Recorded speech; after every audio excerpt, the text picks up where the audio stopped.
भाई जो गुरु वचन पे डट गए, कट गए फंद 84 के, कट गए। इसको कहते हैं अपने सतगुरु यानी परमात्मा पर समर्पित होना। उसका पति अपनी पत्नी को हर संभव कोशिश करके सर्व सुविधाएं उपलब्ध करवाता है, विशेष प्रेम करता है यानी विशेष ध्यान रखता है फिर सतगुरु अपनी उस पतिव्रता आत्मा का। इसी प्रकार दीक्षा लेने के पश्चात आत्मा यानी भगत का संयोग परमात्मा से होता है यानी सतगुरु से होता है। गुरुजी आत्मा का विवाह परमात्मा से करवा देता है। वैसे तो आध्यात्मिक मार्ग में जो सच्चा गुरु होता है वो खुद परमात्मा ही होता है, लेकिन जैसा आपको पहले बताया गया है, यदि सतगुरु स्वयं को परमात्मा कहने लग जाए तो भगत इतनी जल्दी मानेगा नहीं। अपने गुरुजी के प्रति मन में दोष निकालेगा कि ये तो मेरे जैसा इंसान है, अपने आप को भगवान कहता है। और उपदेश लेने के बाद अगर सतगुरु में इस प्रकार का दोष हमने देख लिया तो फिर हमें किसी प्रकार का कोई लाभ नहीं होता है। इसलिए सतगुरु हमें भक्ति पर लगाने के लिए शुरुआत में अपने आप को परमात्मा से अलग दर्शाता है कि मैं तो परमात्मा का नौकर हूं, उसका गुलाम हूं। लेकिन जब हमें ये ज्ञान समझ में आएगा और नित्य प्रतिदिन हमें जो सुख होंगे, फिर हमारी आत्मा स्वीकार कर लेगी कि मेरे सतगुरु के अलावा और कोई परमात्मा नहीं है। अगर और होता तो फिर वही क्यों ना आ जाता डायरेक्ट। क्या परमात्मा इतना कमजोर है, इतना लाचार है, या खुद आने से परमात्मा डरता है जो अपने किसी एजेंट को भेजेगा? परमात्मा को किसी की मदद की आवश्यकता नहीं पड़ती है। तो सतगुरु अपने आप को छुपाकर ही कहते हैं, ज्ञान देते हैं। गुरुजी आत्मा का विवाह परमात्मा से करवा देता है यानी परमात्मा से कनेक्शन जोड़ देता है नाम दीक्षा देकर। जैसे एक लाइनमैन होता है, लाइनमैन वो आपके घर में लाइट का कनेक्शन ट्रांसफार्मर से जोड़ देता है और फिर आपके घर में लाइट आनी शुरू हो जाती है।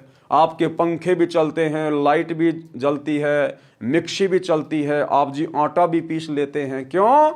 क्योंकि लाइनमैन ने आपके घर का कनेक्शन ट्रांसफार्मर से जोड़ दिया है। इसी प्रकार सतगुरु आपका भक्ति रूपी कनेक्शन परमात्मा से जोड़ देता है, जिस कारण से सर्व सुविधा फिर आपको प्राप्त होना शुरू हो जाती है।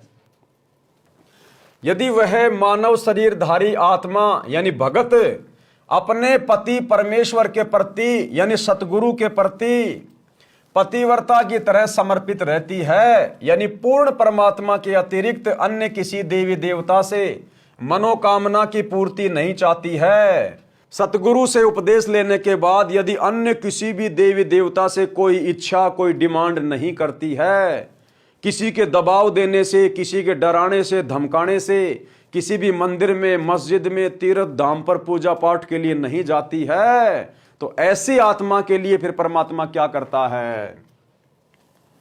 यानी पूर्ण परमात्मा के अतिरिक्त अन्य किसी देवी देवता से मनोकामना की पूर्ति नहीं चाहती है, तो उसका पति परमेश्वर उसके जीवन मार्ग में बाधक सब पाप कर्मों के कांटों को बुहार देता है, यानी साफ कर देता है। उस प्यारी आत्मा के जीवन में जितने भी कष्ट हैं, संकट हैं, परेशानियां हैं, जो आगे आने वाली हैं, जो वर्तमान में आ रही हैं, जिसके कारण वो दुखी है, सच्चा सतगुरु उसके पास पावर होती है, शब्द शक्ति होती है। सतगुरु जो चावे सो कर ही 14 कोटि दूत यम डर ही, ऊत भूत जम त्रास निवारे, चित्रगुप्त के कागज फाड़े।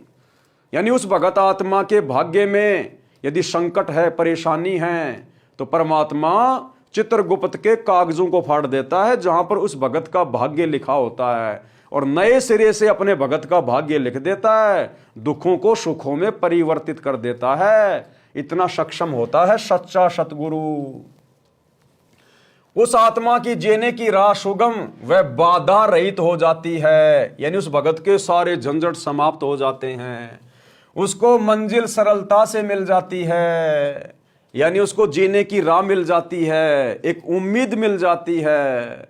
उसका रास्ता क्लियर हो जाता है, उसके मन की सारी शंकाएं समाप्त हो जाती हैं कि कौन भगवान है, क्या भक्ति है, कैसे सुख मिलेगा। उसको ज्ञान समझने के बाद और सतगुरु की शरण में आने के बाद सब कुछ क्लियर हो जाता है। फिर तो वो ज्यादा से ज्यादा दूसरों को समझाने का प्रयास करता है, क्योंकि पहले उसका जीवन दुखमय था। सतगुरु का ज्ञान समझकर शरण लेने से जीवन सुखमय हो गया।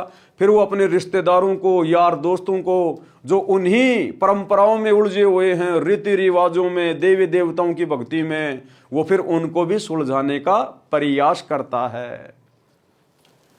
उस आत्मा के लिए परमात्मा क्या करता है, उसको संत गरीबदास जी ने परमेश्वर कबीर जी से प्राप्त ज्ञान को इस प्रकार बताया है। गरीब पतिव्रता जमीन पर ज्यों ज्यों धर है पांव, समर्थ झाड़ू देत है ना कांटा लग जाओ। यानी ऐसी भगत आत्मा जो अपने सतगुरु पर समर्पित हो जाती है, अन्य देवी देवताओं का शौपन में भी ध्यान नहीं करती है, कोई डिमांड नहीं करती, उनकी पूजा नहीं करती है।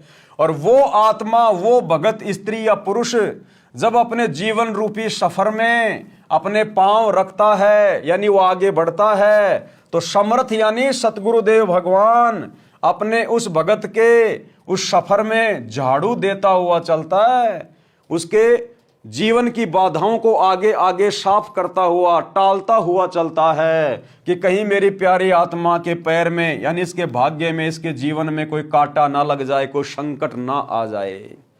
कहते हैं संत शरण में आने से आई टले बला, और जय मस्तिष्क में सूली हो, यानी फांसी लगनी हो, वो कांटे में टल जा। अगर सच्चे सतगुरु के भगत के भाग्य में अगर मौत लिखी हुई है, तो सतगुरु उस आत्मा को भक्ति करवाने के लिए, जीवित रखने के लिए मात्र उसकी उंगली को काट के छोड़ देगा। यानी जहां उसकी एक्सीडेंट में मौत होनी थी, केवल उंगली के चोट लग के रह जाएगी। और उस भगत को भी इस बात का परमात्मा आभास करवा देगा कि आज अगर तेरी जान बची है इस भयंकर दुर्घटना से, बीमारी से, केवल मेरे सतगुरु की कृपा से बची है।